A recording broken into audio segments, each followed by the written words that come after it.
So what are some of the dirty tricks that the asset management industry uses against you? The first one is asset management fees. If your asset manager charges excessive monthly fees to operate the investment, this will erode your capital big time. Big time. The second trick they use is overtrading. What happens with overtrading is trading fees are passed on to the underlying investors. So if the asset manager is buying and selling on a consistent basis, that has costs related to it, and they pass those costs over to you. Again, excessive trading fees really erode the value of your investment. Overtrading in a portfolio is sometimes referred to as rebalancing. That's a fancy term for saying we overtraded and we're going to pass the cost on to you. Other dirty tricks they use is to say, as active asset managers, we're going to give you better performance. As I stated in the earlier clip, very few asset managers consistently outperform the market. They may do so for a short period, let's say 3 years. But over a 10 or 15-year time horizon, that is very unlikely. But they're going to market on the basis that if it's actively involved, they're going to outperform the market and justify their fees that way. The last thing that you need to consider is that with actively managed investments, you have to pay the asset manager their fee regardless of performance. What do we mean by that?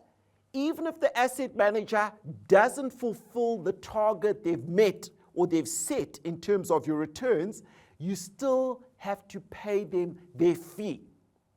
Heads they win, tails you lose. So the truth with regards to the asset manager and their fees, which will really range from 1.5% to 4%, is they are making money as the asset managers, whether they make money for you or not, whether they lose money on your behalf. And the asset manager is incentivized to increase the size of his fund because he's charging a percentage based on the size. So if he's got $1 billion of assets under management, he makes 2% of that, for instance. But if he's got $2 billion, he makes double what you'd have made on the $1 billion fund. And if they fail to meet their performance, you basically do not have any recourse.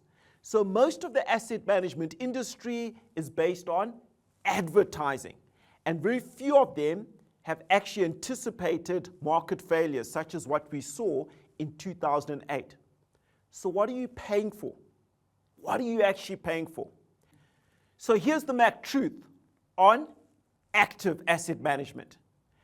Academic studies have shown that if you use active asset managers and they charge you all those high fees, by the time you retire, your pension fund would be worth 40% less than someone who's used a passive manager, an index tracker, which we're going to talk about later on.